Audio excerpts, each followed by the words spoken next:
Hello learners, this is first lecture of aromaticity. तो aromaticity की बात करें तो सबसे पहले हम ये देखेंगे कि एरोमेटिसिटी है क्या। तो aromaticity is nothing just a property of organic compound. ये क्या है? कुछ नहीं है, सिर्फ एक ऑर्गेनिक कंपाउंड की प्रॉपर्टी है। क्या है? Property of organic compound. Property of organic compound. ठीक है। तो आपने यहाँ पे क्या ध्यान रखना है? हमने यहाँ पे ये ध्यान रखना है कि जो एरोमेटिसिटी है, एरोमेटिसिटी एक प्रॉपर्टी है ऑर्गेनिक कंपाउंड्स की। ठीक है। तो यहाँ पे अब आगे बात कर लेते हैं, एरोमेटिसिटी में आगे की तरफ बढ़ते हैं। तो सबसे पहले हम बात करेंगे कि एरोमेटिक कंपाउंड क्या होते हैं। क्या होते हैं एरोमेटिक कंपाउंड? तो एरोमेटिक कंपाउंड क्या होंगे? कौन से एरोमेटिक कंपाउंड होंगे? तो हम बात करेंगे एरोमेटिक कंपाउंड्स की। एरोमेटिक कंपाउंड्स के लिए आपने ध्यान रखना है, एरोमेटिक कंपाउंड वो होंगे जो इसके कैरेक्टरिस्टिक डिस्कस करेंगे, जिनमें ये कैरेक्टर्स प्रेजेंट होंगे वो एरोमेटिक कंपाउंड होंगे। तो एरोमेटिक कंपाउंड्स के लिए जो कैरेक्टरिस्टिक है वो आपने ध्यान रखने हैं। First is planarity. इससे पहले भी एक ध्यान दो, सबसे पहले होगा साइक्लिक होना चाहिए। जो भी सिस्टम है वो साइक्लिक होना चाहिए। अगर साइक्लिक सिस्टम नहीं है तो उसको आप एरोमेटिक नहीं कह सकते। ठीक है। Second is planarity. प्लेनरिटी क्यों ज़रूरी है? प्लेनरिटी ज़रूरी है कॉन्जुगेशन के लिए। हमें पता है ना कि कॉन्जुगेशन सिर्फ वहीं पे होता है जहाँ पे जो एक कंपाउंड है उसके सारे मॉलिक्यूल एक प्लेन में प्रेजेंट होते हैं, तभी उनके बीच में एक कंपाउंड के जो एटम हैं जिनमें कॉन्जुगेशन हो रहा है उस वो सारे एक प्लेन में प्रेजेंट रहते हैं। ठीक है। और प्लेनरिटी ज़रूरी है हमारे कॉन्जुगेशन के लिए। ठीक है। तो प्लेनरिटी का कैसे पता चलता है कि कंपाउंड प्लेनर है या नहीं? तो प्लेनर कंपाउंड का जो हाइब्रिडाइजेशन है sp या sp2 होता है।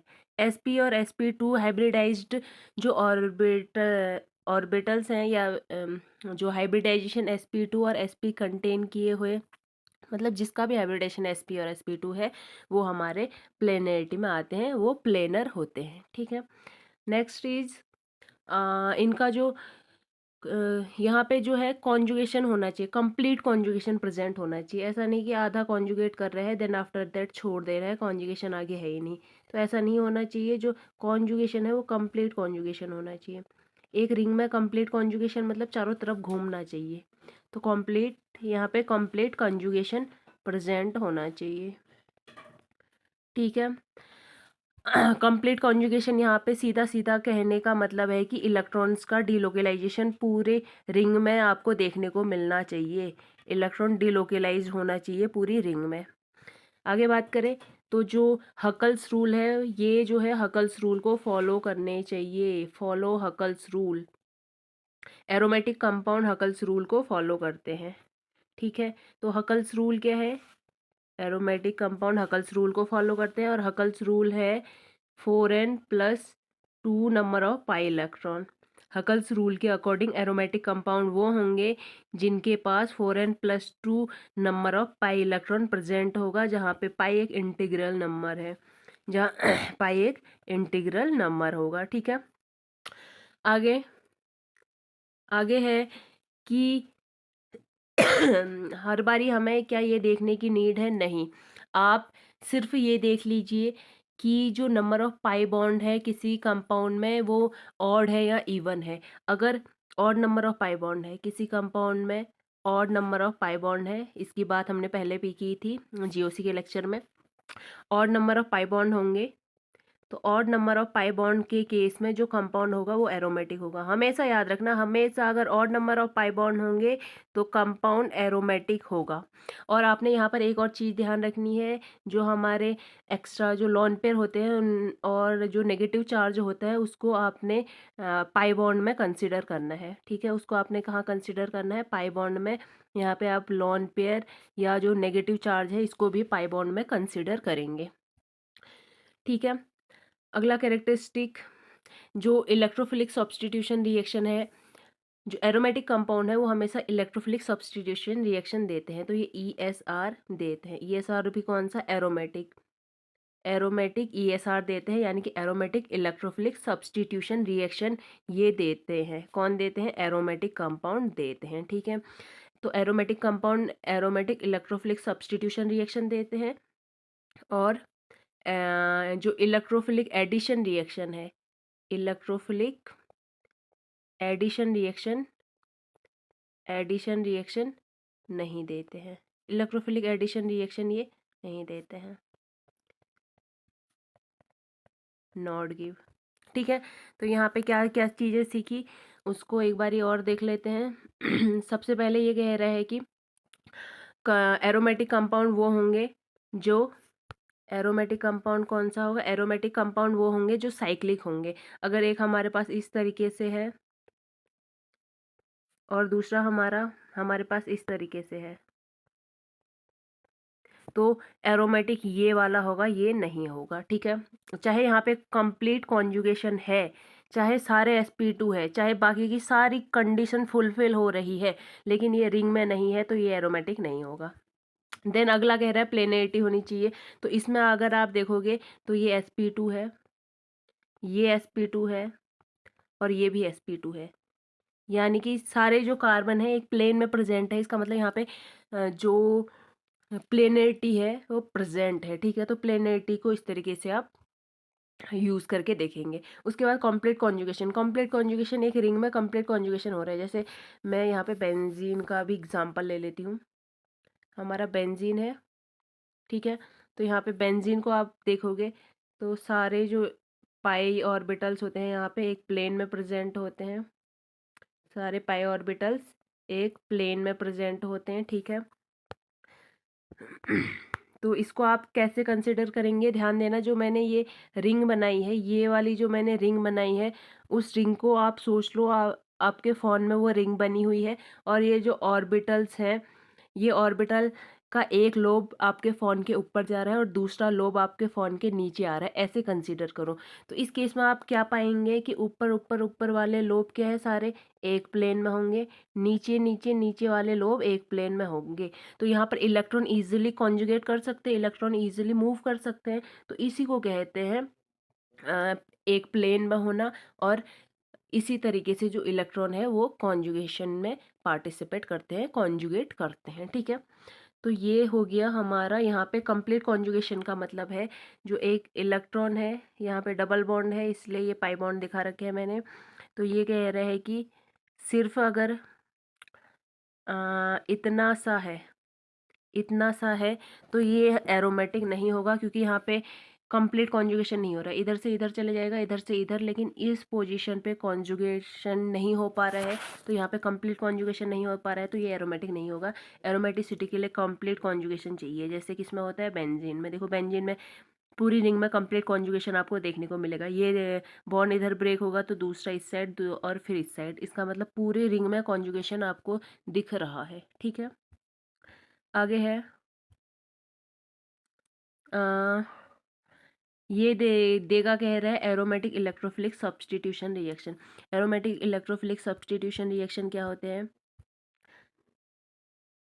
एरोमेटिक ESR रिएक्शन होती क्या है। तो मैंने क्या कहा, मैंने कहा जो बेंजीन है वो हमारा एरोमेटिक होता है।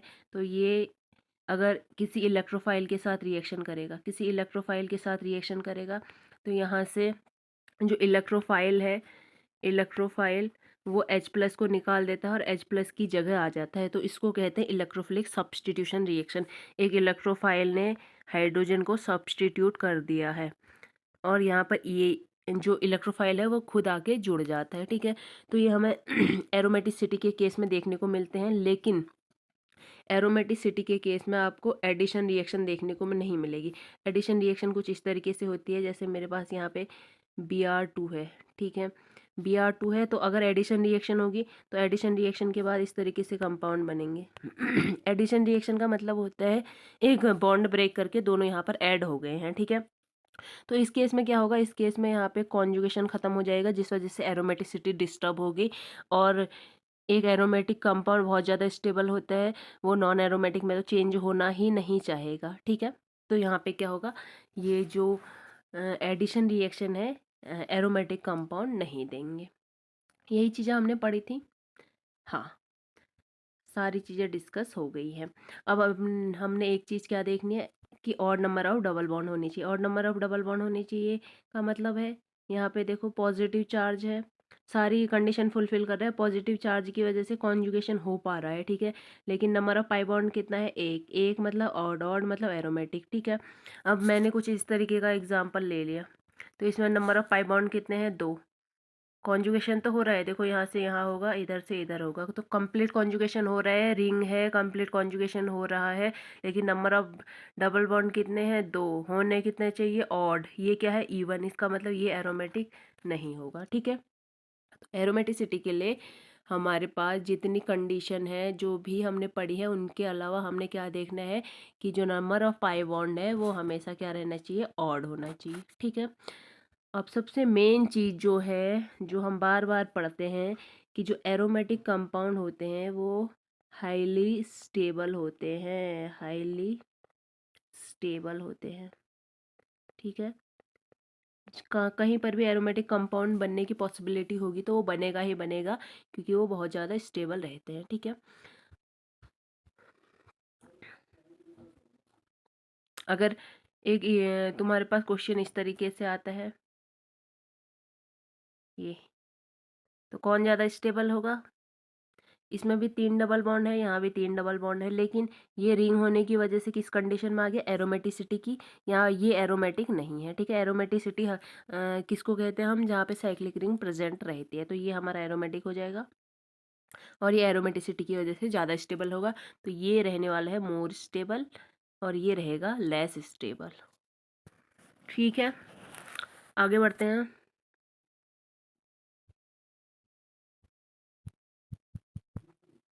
आगे है हमारा फ्रॉस्ट साइकिल।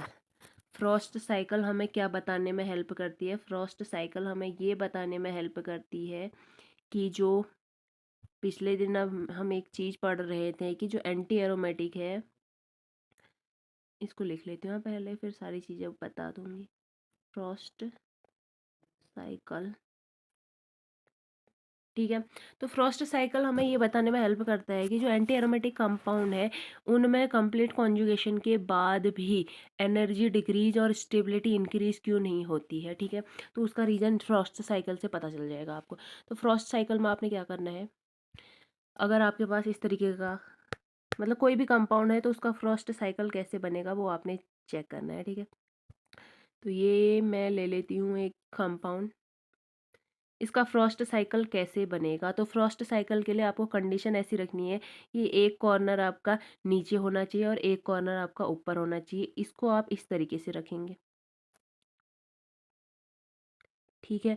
तो फ्रॉस्ट साइकिल की यही कंडीशन है कि नीचे इस तरीके से एक आना चाहिए, एक ऊपर ऑटोमेटिक ही आ जाएगा, ठीक है। तो यहाँ पर आप देखोगे तो बाकी के दो जो मॉलिक्यूलर ऑर्बिटल है वो इस तरीके से बनेंगे फ्रॉस्ट साइकिल के अकॉर्डिंग। अब यहाँ पे इलेक्ट्रॉन फिल करें, इलेक्ट्रॉन कितने हैं, कितने इलेक्ट्रॉन है भाई, पाई इलेक्ट्रॉन को ही देखेंगे यहाँ पे। पाई इलेक्ट्रॉन कितने हैं, 4। तो 2 मैं इधर फिल करूँगी और 2 इधर फिल करूँगी, ठीक है। ये हमारा रहेगा जो ब्यूटाडाइन है उसका फ्रॉस्ट साइकिल। तो फ्रॉस्ट साइकिल के अकॉर्डिंग ये क्या है, यहाँ पर अनपेयर्ड इलेक्ट्रॉन प्रेजेंट है।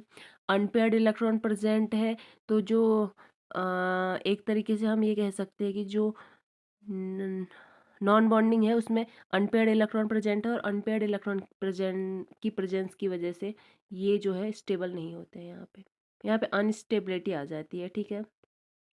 क्योंकि अगर जो बीएमओ है उसमें सारे इलेक्ट्रॉन फुली फिल्ड होंगे तो सारे बीएमओ फुली फिल्ड होंगे तो वहाँ पे बॉन्ड स्ट्रेंथ बढ़ती है ना। जब भी हम एमओडी पढ़ते हैं तो एमओडी में क्या पढ़ते हैं, मॉलिक्यूलर ऑर्बिटल डायग्राम जब आप देखते हो तो आप क्या पढ़ते हो कि जितना होमो भरा हुआ होगा उतने ज़्यादा बॉन्ड होंगे, उतनी बॉन्ड स्ट्रेंथ बढ़ेगी। लेकिन अगर अनपेयर्ड होगा तो अनपेयर्ड के केस में ये क्या हो जाता है, अनस्टेबल हो जाता है। और ये भी जो केस है वो भी यहाँ पे नॉन बॉन्डिंग का रहेगा, नीचे बीएमओ ऊपर एंटी बॉन्डिंग, ठीक है। अब ये तो किसका रहा, ये हमारा है एंटी एरोमेटिक सिस्टम का, क्योंकि ब्यूटाडाइन हमें पता है क्या है, एंटी एरोमेटिक। तो एंटी एरोमेटिक में जो अनपेयर्ड इलेक्ट्रॉन है, इसकी प्रेजेंस हम फ्रॉस्ट साइकिल की हेल्प से दिखा सकते हैं और बता सकते हैं कि ये क्यों स्टेबल नहीं रहता है, क्योंकि यहाँ पे अनपेयर्ड इलेक्ट्रॉन प्रेजेंट होते हैं। ठीक है, अब बात अगर मैं करूँ एरोमेटिक कंपाउंड में, तो एरोमेटिक में ले लेते हैं हम बेंजीन, सबका favourite example to describing aromaticity. Aromaticity को डिस्क्राइब करने के लिए सबसे सिंपल एग्जाम्पल है। ठीक है, तो ये हमारा फ्रॉस्ट साइकिल रहेगा। फ्रॉस्ट साइकिल की कंडीशन क्या है, इस तरीके से एक कॉर्नर ऊपर एक कॉर्नर नीचे होना चाहिए। अब यहाँ पर जो बेंजीन है, बेंजीन को अगर आप देखोगे तो बेंजीन में नंबर ऑफ पाई इलेक्ट्रॉन 6 होते हैं, तो 6 इलेक्ट्रॉन फिल करो, 1 2 3 4 5 6। ठीक है, ये नॉन बॉन्डिंग वाली कंडीशन होगी, ये हमारे BMO होंगे और ऊपर हमारे ABMO होंगे। ठीक है, तो यहाँ पर सबसे मेन जो कैरेक्टर है वो क्या देखने को मिल रहा है कि जो इसका BMO है, BMO फुली फिल्ड है। BMO फुली फिल्ड मतलब स्ट्रेंथ बहुत ज़्यादा होगी, इसका मतलब स्टेबल होगा।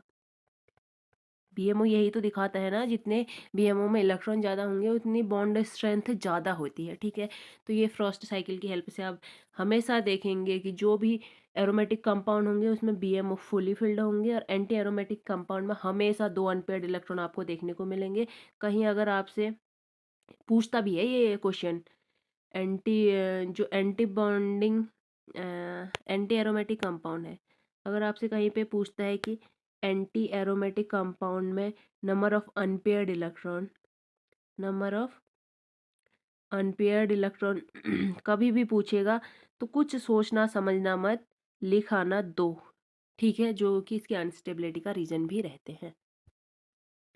तो एरोमेटिक क्यों स्टेबल रहते हैं, क्योंकि यहाँ पे बॉन्डिंग जो मॉलिक्यूलर ऑर्बिटल है BMO वो फुली फिल्ड है। ठीक है, अब आगे आता है डायनेमिक रिंग करंट। इसी का कैरेक्टर है, एरोमेटिसिटी का ही कैरेक्टर है,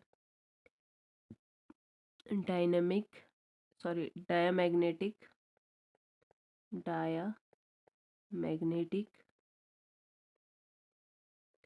डायामैग्नेटिक रिंग करंट।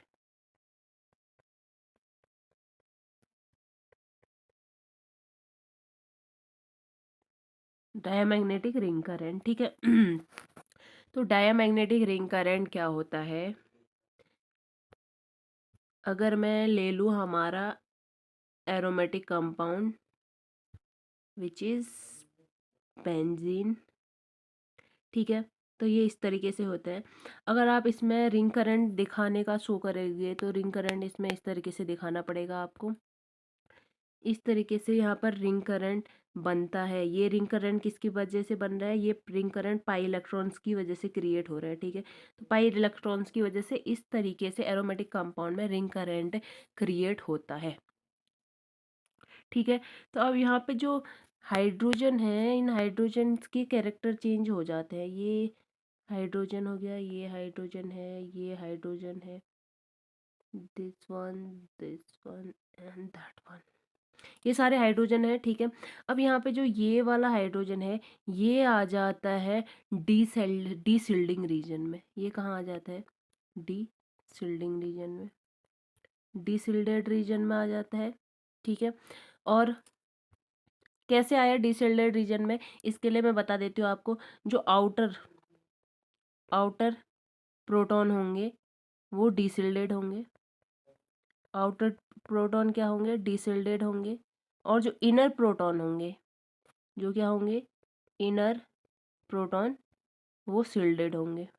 ठीक है, सिल्डेड डिसल्टेड तो अभी अगर आपको नहीं पता है तो उसके लिए आपको हम पढ़नी होगी NMR, लेकिन यहाँ पे थोड़ा बहुत मैं बता दूंगी। ठीक है, तो यहाँ पे क्या होता है, जो आउटर हाइड्रोजन होते हैं वो डिसिल्डेड होते हैं, इनर हाइड्रोजन सिल्डेड होते हैं। यहाँ पर डिसिल्डेड और सिल्डेड का साफ साफ मतलब है, अगर सिल्डेड इलेक्ट्रॉन होगा तो उसकी जो केमिकल शिफ्ट की वैल्यू है वो कम रहेगी, और डिसिल्डेड रीजन होगा तो उसकी केमिकल शिफ्ट की वैल्यू ज़्यादा होगी, यानी कि वो डाउन फील्ड में होगा, और सिल्डेड होगा तो अप फील्ड में होगा। इतना ध्यान रखना है यहाँ पे। तो ये क्या है, आउटर इलेक्ट्रॉन है, कैसे होंगे, डिसिल्डेड होंगे। डिसिल्डेड होंगे तो इनके जो इलेक्ट्रॉन्स की इनकी जो केमिकल शिफ्ट की वैल्यू है, ये जो हाइड्रोजन है इनके लिए जो केमिकल शिफ्ट की वैल्यू है वो क्या रहेगी, ज़्यादा रहेगी। ठीक है। तो यहाँ पर डायमैग्नेटिक रिंग करंट क्या होता है, डायमैग्नेटिक रिंग करंट है पाई इलेक्ट्रॉन्स की वजह से इस तरीके से एरोमेटिक कंपाउंड में रिंग करंट मूव करता है, और इस तरीके से रिंग करंट मूव करता है तो ये एक और चीज़ शो करवाता है इस रिंग करंट में। ये डायमैग्नेटिक रिंग करंट की बात कर रही हूँ, जो कि सिर्फ एरोमेटिक कंपाउंड में होता है। एंटी एरोमेटिक में देखोगे तो इसके अपोजिट हो जाता है फिर। तो डायमैग्नेटिक रिंग करंट में पाई इलेक्ट्रॉन्स की वजह से रिंग करंट जनरेट होता है, जिसकी वजह से आउटर इलेक्ट्रॉन जो है डिसिल्डेड रीजन में चले जाते हैं, इनर इलेक्ट्रॉन सिल्डेड रीजन में चले जाते हैं। डिसिल्डेड रीजन की जो केमिकल शिफ्ट की वैल्यू है वो ज़्यादा रहती है, और सिल्डेड रीजन की केमिकल शिफ्ट की वैल्यूज़ कम रहती है। एक और एग्जांपल ले लेते हैं, उससे आप बेटर समझेंगे। एक CH2 है, फिर CH2 है,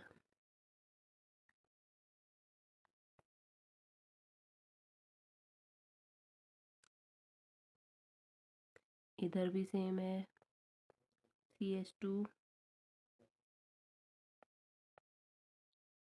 CH2, CH2, CH2, CH2, CH2 and then एक और CH2।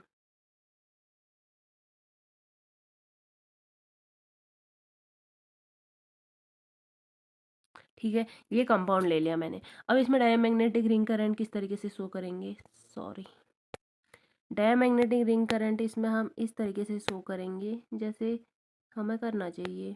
सिंपल सी चीज़ है, ये होगा डायमैग्नेटिक रिंग करंट की डायरेक्शन, डायमैग्नेटिक रिंग करंट। ठीक है।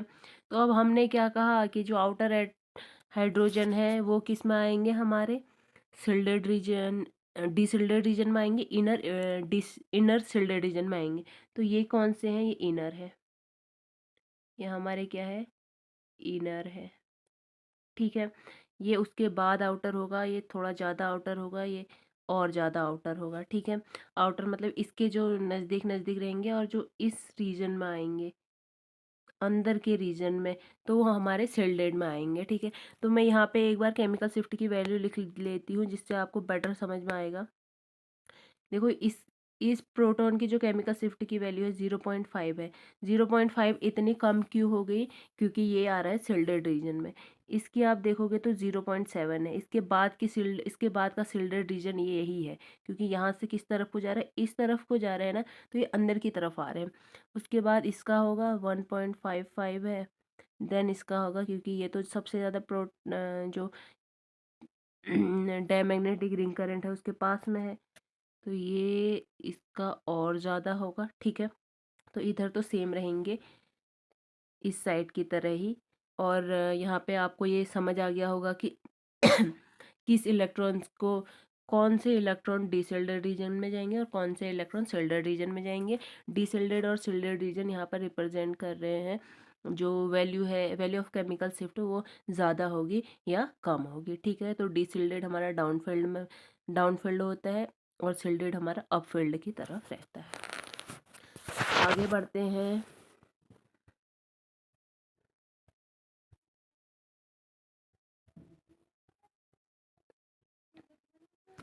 यहाँ पे एक बात कर लेते हैं, एरोमेटिक कंपाउंड की बात करें तो एरोमेटिक कंपाउंड में क्या होता है, रेजोनेंस होता है। तो रेजोनेंस में एक और चीज़ होती है यहाँ पर, रेजोनेंस एनर्जी। रेजोनेंस एनर्जी की एक खासियत होती है कि रेजोनेंस एनर्जी जितनी ज़्यादा होगी उतना ज़्यादा रेजोनेंस होगा। साफ टाइप नहीं कर पा रहा, रेजो, फिर गलत लिख दिया, रेजोनेंस है, रेजोनेंस। ठीक है। सही लिख रहे हैं तो लग नहीं रहा है, सॉरी फॉर इनकन्वीनियंस।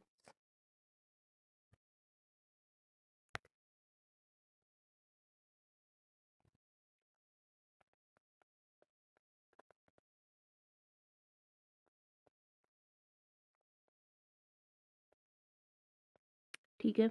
तो रेजोनेंस एनर्जी की बात करनी है हमने। रेजोनेंस एनर्जी क्या होती है? क्या होती है रेजोनेंस एनर्जी? तो रेजोनेंस एनर्जी जो है, मैंने क्या कहा, जितनी ज़्यादा रेजोनेंस एनर्जी होगी उतना ज़्यादा रेजोनेंस, जितना अच्छा रेजोनेंस उतनी ज़्यादा स्टेबिलिटी और उतना ज़्यादा एरोमेटिक। ठीक है। तो रेजोनेंस ज़्यादा होगा तो रेजोनेंस एनर्जी ज़्यादा होगी तो एरोमेटिसिटी भी ज़्यादा होगी और स्टेबिलिटी भी ज़्यादा होगी।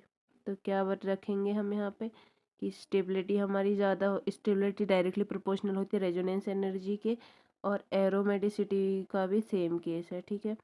तो एरोमेटिसिटी की आप बात करेंगे तो एरोमेटिसिटी ज़्यादा रहती है इन केस ऑफ एरोमेटिसिटी ज़्यादा रहती है in case of resonance energy. तो यहाँ पे ध्यान रखेंगे रेजोनेंस एनर्जी ज़्यादा, स्टेबिलिटी ज़्यादा, एरोमेटिसिटी ज़्यादा। ठीक है। तो अगर एक कंपैरिजन भी ले लेते हैं, यहाँ से बेटर समझेंगे आप।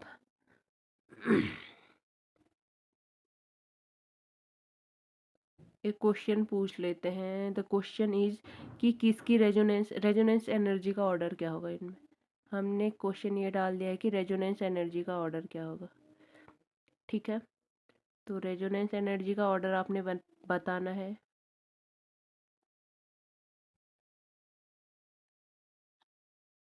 What will be the order of resonance energy for these compounds. में इधर मैं सल्फर लगा लेती हूँ।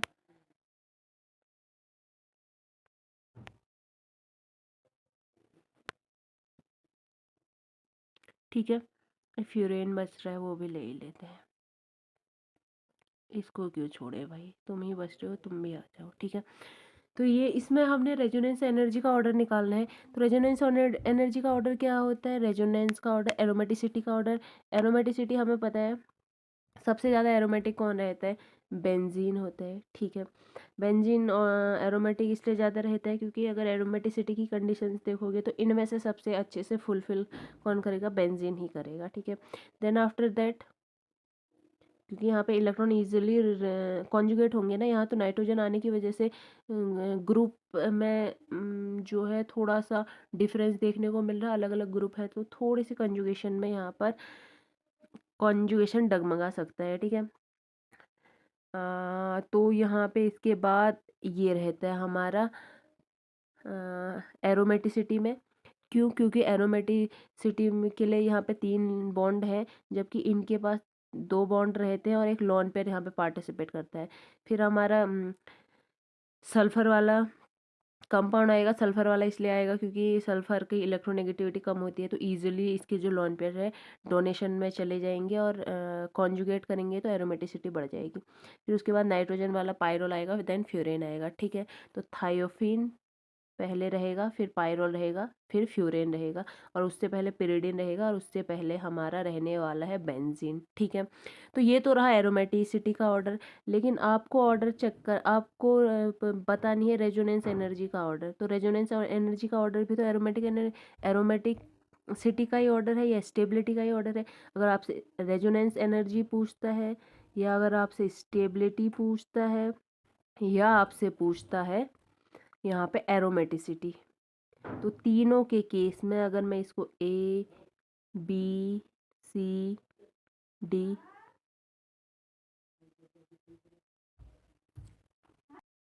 ई है, तो इसका जो ऑर्डर है A B C D and E ही रहने वाला है।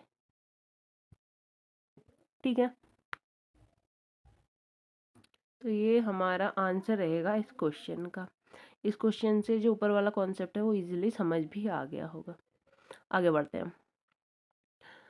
आगे एक कॉन्सेप्ट है N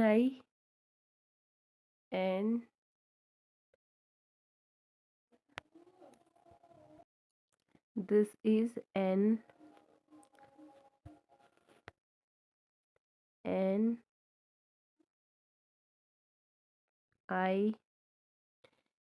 I NICS. NICS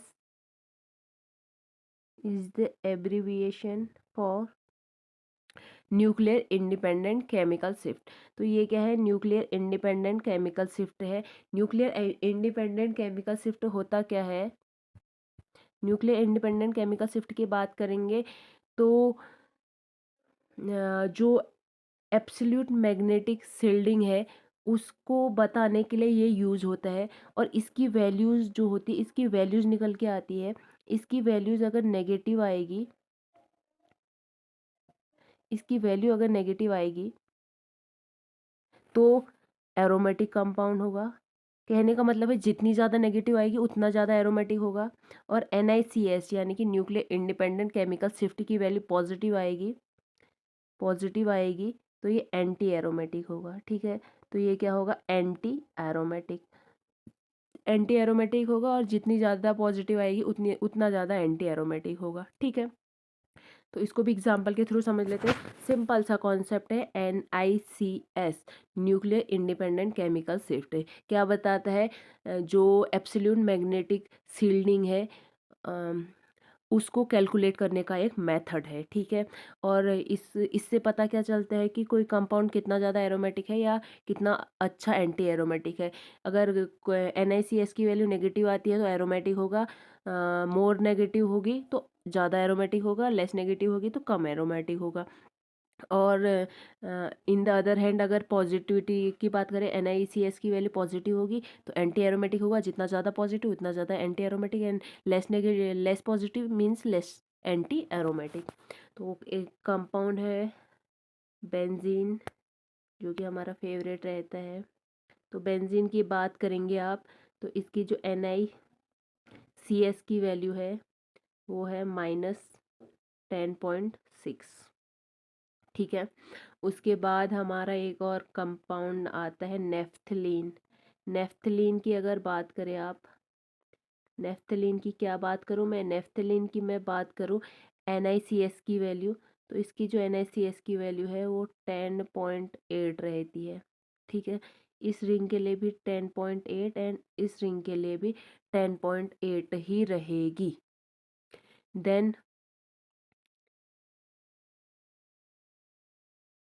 naphthalene and anthracene. ठीक है, एंथ्रासीन की बात करें तो in the case of anthracene, anthracene के केस में आप देखोगे तो इसकी जो बीच वाले की जो वैल्यू होती है वो ज़्यादा रहती है। इसका मतलब बीच वाला ज़्यादा एरोमेटिक होगा। बाहर वाले की वैल्यू देखोगे तो आप 9.9, ये भी एरोमेटिक ही है।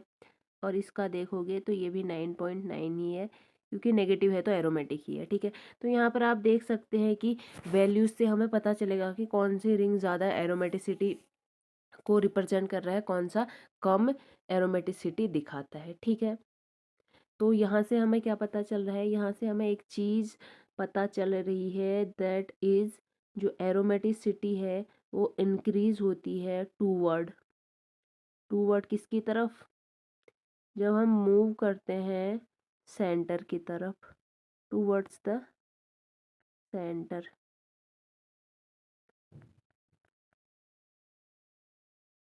जब हम सेंटर की तरफ मूव करते हैं तो जो एरोमेटिसिटी है वो इंक्रीज होती है। ठीक है, ठीक ऐसे ही एक और एग्जांपल ले लेते हैं।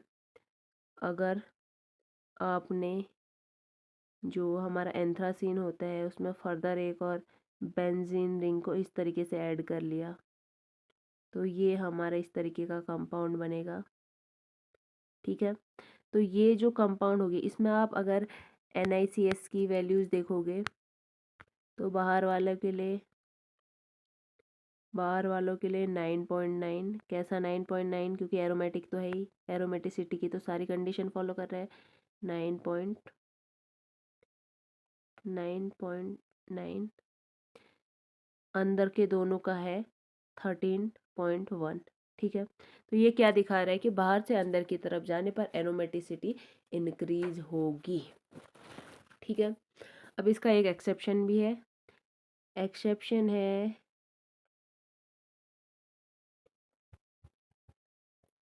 इसका एक्सेप्शन है फिनेंथ्रीन। फिनेंथ्रीन के केस में आप देखोगे, फिनेंथ्रीन के केस में अगर आप देखोगे,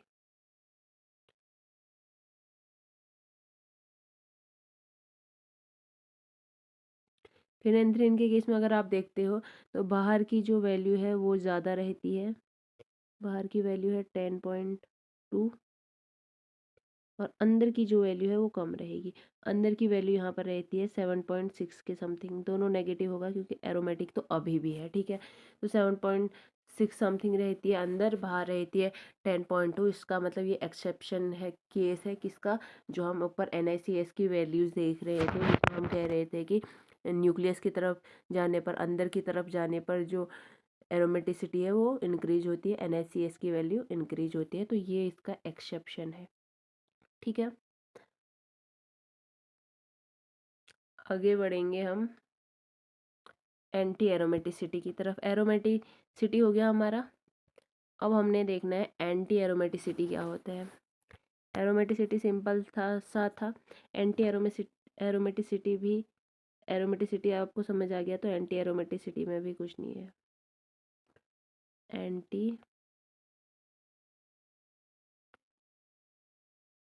एंटी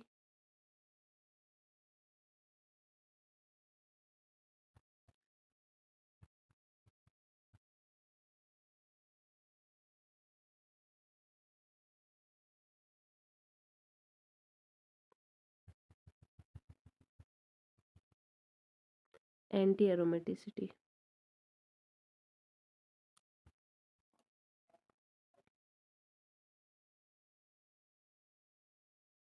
ठीक है। तो एंटी एरोमेटिसिटी क्या होता है, एंटी एरोमेटिसिटी के लिए भी हमारी कुछ कंडीशन रहती है। एंटी एरोमेटिसिटी कंपाउंड कौन से होंगे, ऐसा नहीं कि जो एरोमेटिक नहीं है वो सारे एंटी एरोमेटिक होंगे। एंटी एरोमेटिक की भी कुछ पर्टिकुलर कंडीशन होती है। तो फर्स्ट कंडीशन है साइक्लिक होना चाहिए। देन सेकेंड कंडीशन है यहाँ भी प्लेनरिटी होनी चाहिए, यहाँ भी प्लेनरिटी होनी चाहिए, यानी कि sp2 या sp हाइब्रिडाइजेशन प्रेजेंट होना चाहिए। यहाँ भी कॉन्जुगेशन होना चाहिए, यहाँ भी कॉन्जुगेशन होना चाहिए। एक बार फिर रिपीट कर रही हूँ, ऐसा नहीं है कि जो एरोमेटिक नहीं होंगे वो एंटी एरोमेटिक हो जाएंगे। एंटी एरोमेटिसिटी की भी अपनी एक खासियत है, ठीक है। फिर उसके बाद वहाँ पर हमने डायमैग्नेटिक रिंग करंट देखा था, यहाँ पर पैरामैग्नेटिक रिंग करंट होता है। पैरामैग्नेटिक रिंग करंट उसके बिल्कुल अपोजिट हो जाता है। अपोजिट मीन टू से कि जब पैरामैग्नेटिक रिंग करंट हम अप्लाई करेंगे तो जो आउटर है पैरामैग्नेटिक रिंग करंट आ जाता है, और पैरामैग्नेटिक रिंग करंट में वहाँ से बिल्कुल अपोजिट चीज़ें आपको देखने को मिलेगी। अगर यहाँ पर आउटर प्रोटॉन होगा, आउटर एच होगा, तो आउटर एच जो है होगा वहाँ शिल्डेड रीजन में था, वहाँ डिशिल्डेड रीजन में था, तो यहाँ शिल्डेड रीजन में होगा। और जो इनर एच होगा, वहाँ इनर एच वहाँ शिल्डेड में था तो यहाँ डिशिल्डेड में होगा, ठीक है। और ये है कि जो हकल्स रूल होता है, हकल्स रूल किस कौन सा 4n+2 उसको फॉलो नहीं करता है, ये फॉलो करता है 4n पाई रूल को। 4n number of pi rule को फॉलो करता है, 4n+2 को फॉलो नहीं करता है। तो इसको आप पहचानेंगे। इसको पहचानने का सिंपल सा मेथड है, आपको number of pi bond count कर लेने। Number of pi bond odd है तो एरोमेटिक, और नंबर ऑफ पाई बॉन्ड अगर आपका आता है इवन आता है तो क्या हो जाएगा, एंटी एरोमेटिक, ठीक है। तो नंबर ऑफ पाई बॉन्ड गिन लेना, लेकिन ऐसा नहीं कि हमेशा नंबर ऑफ पाई बॉन्ड ही गिन के काम चल जाएगा। पहले और कंडीशन देख लेना फुलफिल हो रही है या नहीं, साइक्लिक है या नहीं, प्लेनर है या नहीं, कॉन्जुगेशन हो रहा है या नहीं। फिर उसके बाद देखना कि जो हमारा कंपाउंड है 4n+2 को फॉलो कर रहा है या 4n को फॉलो कर रहा है। तो इनको पहचानने के लिए हम 4n+2 को फॉलो कर रहा है या 4n को फॉलो कर रहा है, इसको पहचानने के लिए हम यूज़ करते हैं number of double bond count कर लेना, और उसके बेसिस पे अगर ऑड होगा तो एरोमेटिक कह देना, इवन होगा तो एंटी एरोमेटिक कह देना, ठीक है। तो एंटी एरोमेटिक के एग्जाम्पल ले लेंगे। एग्जाम्पल है हमारा साइक्लोब्यूटाडाइन, ठीक है। तो मोस्ट कॉमन एग्जाम्पल है हमारा साइक्लोब्यूटाडाइन। इसको आप इस तरीके से अगर लिखना चाहें तो इस तरीके से नहीं लिख पाएंगे, इस तरीके से नहीं लिख पाएंगे। क्यों नहीं लिख पाएंगे इस तरीके से? क्योंकि ये स्क्वायर नहीं है। ये स्क्वायर नहीं है, कहने का मतलब है कि इनकी सारी बॉन्ड लेंथ सेम नहीं है। अगर आप बॉन्ड लेंथ की बात करोगे तो ये जो बॉन्ड लेंथ की बात करेंगे तो जो हमारा जिसमें डबल बॉन्ड होता है उसकी बॉन्ड लेंथ कम रहती है 1.34 एंगस्ट्रॉन, और जो सिंगल बॉन्ड होता है उसकी बॉन्ड लेंथ रहती है 1.56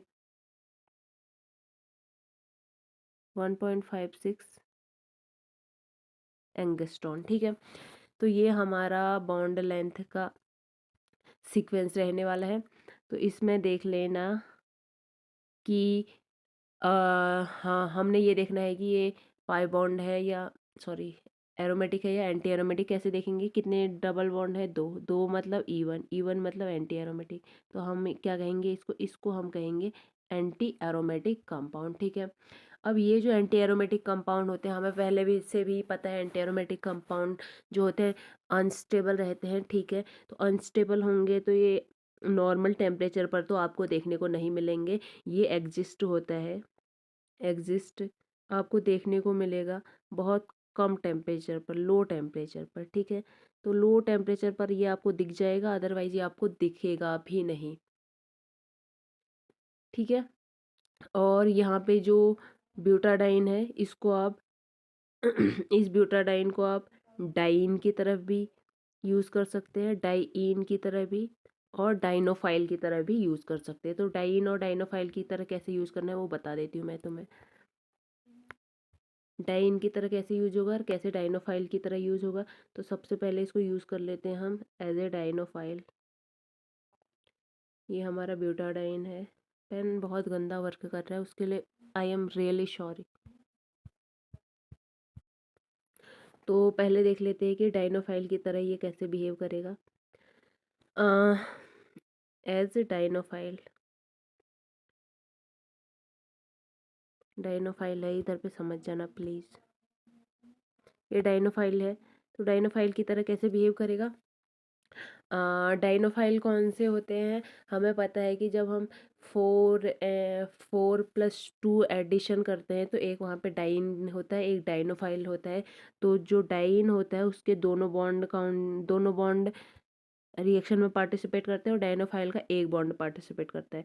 तो हमें इसको डाइनोफाइल की तरह ट्रीट कराना है तो हमें डाइन चाहिए होगा। तो ये हमारा डाइन की तरह बिहेव करेगा और ये हमारा डाइनोफाइल की तरह बिहेव करेगा।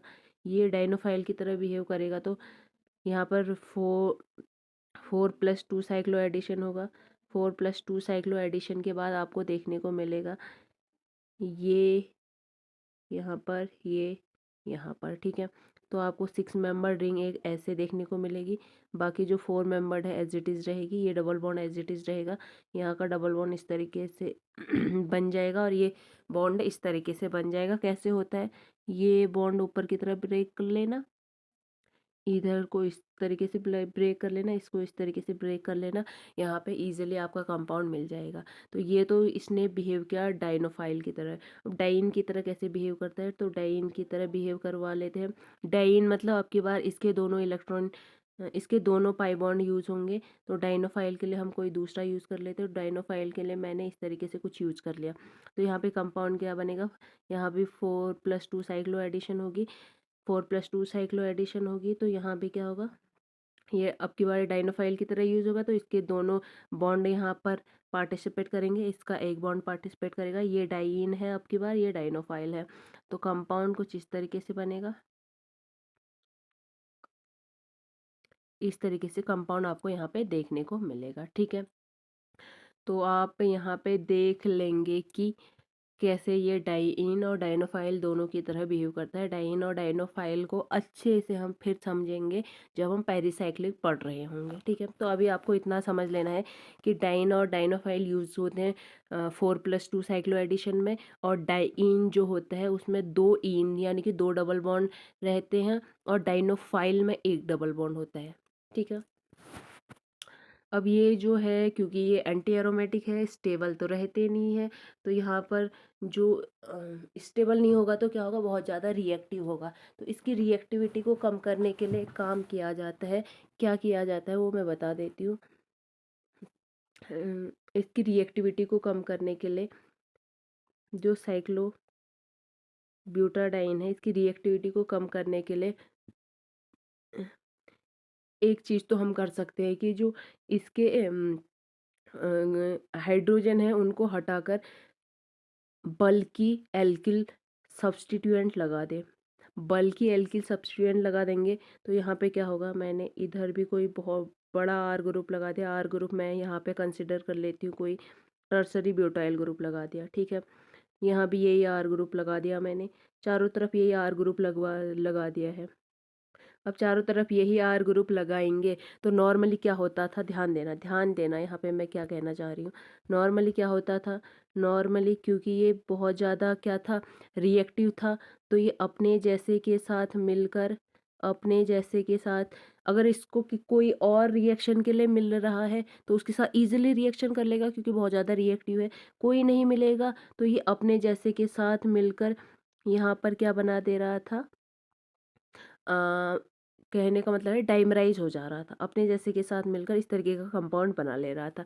तो इसी रिएक्टिविटी को कम करना है। तो इस रिएक्टिविटी को कम करने के लिए बड़े बड़े आर ग्रुप लगवा दिए, बड़े बड़े आर ग्रुप लगवा दिए। तो अब यहाँ पे क्या होगा, यहाँ पे बड़े आर ग्रुप है, बड़े आर ग्रुप हिंड्रेंस क्रिएट करेंगे, हिंड्रेंस क्रिएट करेंगे तो दूसरा यहाँ से जो दूसरा आ रहा है इसके साथ क्या करेंगे, हिंड्रेंस, इसके साथ भी हिंड्रेंस क्रिएट करेंगे और इसके साथ बॉन्ड बनाने से रोकेंगे। तो यहाँ पे बॉन्ड फॉर्मेशन नहीं हो पाता है बड़े बड़े एल्किल ग्रुप्स की प्रेजेंस की वजह से, ठीक है। आगे देख लेंगे, स्लाइड चेंज कर लेते हैं। तो पहला तो हमने क्या देख लिया कि इसकी अगर हमें रिएक्टिविटी कम करनी है तो हमने क्या करना पड़ेगा, बड़े बड़े एल्किल ग्रुप लगा देने होंगे साइक्लोब्यूटाडाइन में, ठीक है। तो इस केस में क्या होगा, जो पिछला हमने केस देखा था, इस केस में ये रूम टेम्परेचर पर भी एग्जिस्ट हो जाएगा। क्यों, क्योंकि बड़े एल्किल ग्रुप लगे हुए हैं, जिस वजह से उसकी जो रिएक्टिविटी है वो कम हो जाती है, ठीक है। अब एक और चीज़ है push pull effect. Push pull effect, push pull effect क्या होता है, एक तो पुश करेगा, एक पुल करेगा, एक धकेलेगा, एक खींचेगा, ठीक है। तो यहाँ पे दिखा देते हैं पुश पुल इफेक्ट में क्या होता है। ये मैंने ले लिया COOET, ये मैंने ले लिया NH2, इधर सेम मैंने ले लिया NH2 और यहाँ मैंने ले लिया COET, ठीक है। अब यहाँ पे हो क्या रहा है, ये हमारा पुल करेगा, पुल करेगा ना, क्यों पुल करेगा, क्योंकि इलेक्ट्रॉन विड्रॉइंग है ना। और ये पुश करेगा, ये इलेक्ट्रॉन विड्रॉइंग क्यों है, क्योंकि यहाँ पे जो ऑक्सीजन है कार्बन से ले रहे हैं, कार्बन से ले रहे हैं तो कार्बन आगे रिंग से लेगा। जबकि इसकी बात करें तो +m दिखाएगा, +m दिखाएगा तो इसका मतलब इलेक्ट्रॉन पुश करेगा, खुद के इलेक्ट्रॉन भी दूसरे को देगा, ठीक है। तो इलेक्ट्रॉन पुश करेगा, तो यहाँ पे ये इलेक्ट्रॉन पुश कर रहा है, ये इलेक्ट्रॉन पुश कर रहा है, ये इलेक्ट्रॉन विड्रॉ कर रहा है। तो आप एक टाइम में पाएंगे कि ये जो डबल बॉन्ड है यहाँ पे और यहाँ पे देखने को मिल रहा है। तो इसको इस तरीके से मैं दिखा देती हूँ, जो इधर उधर के ग्रुप है उनके साथ इस तरीके से डबल बॉन्ड देखने को मिलेगा एक कंडीशन पर, ठीक है। क्यों, क्योंकि ये जो है लोन पेयर डोनेट कर रहा है, ये यहाँ से रिंग से इलेक्ट्रॉन ले रहा है, तो इस तरीके से डबल बॉन्ड देखेंगे, इस तरीके से डबल बॉन्ड देखेंगे। तो अब ये डबल बॉन्ड रिंग में नहीं है, अब ये डबल बॉन्ड रिंग में नहीं है, तो इसका मतलब अब जो साइक्लोब्यूटाडाइन है डाइमराइज नहीं होगा, ठीक है। तो सिंपल सा कॉन्सेप्ट था। तो पुश पुल इफेक्ट की वजह से, पुश पुल इफेक्ट क्या कहता है कि अगर इलेक्ट्रॉन विड्रॉइंग ग्रुप और इलेक्ट्रॉन रिलीजिंग ग्रुप लगे हों तो साइक्लोब्यूटाडाइन के साथ, तो तब भी इसकी रिएक्टिविटी को कम कर देंगे। इस केस में भी इसकी रिएक्टिविटी कम हो जाती है। आगे बात करते हैं, ये जो है यहाँ पर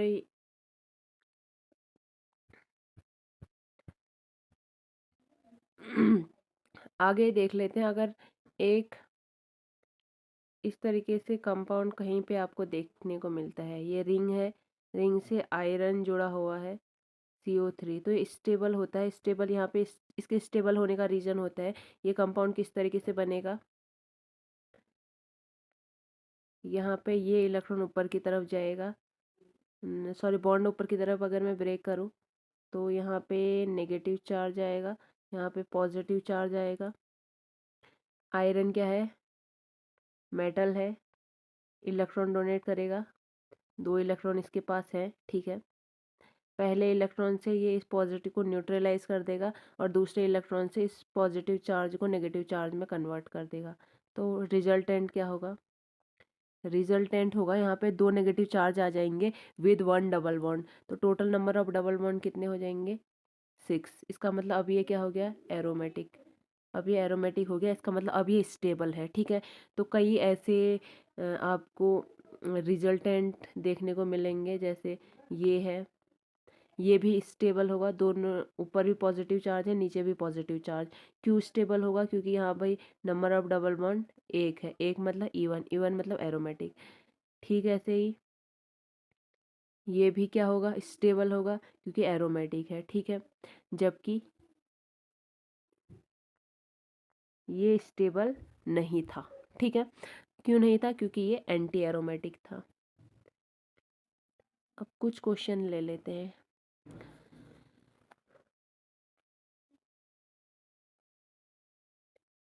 दिस वन, ये क्या है, एरोमेटिक है, एंटी एरोमेटिक है। फिर उसके बाद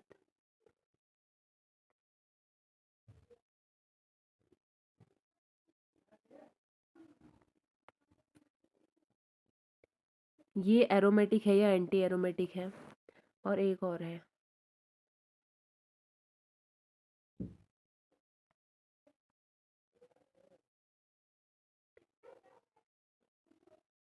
ये एरोमेटिक है, सॉरी,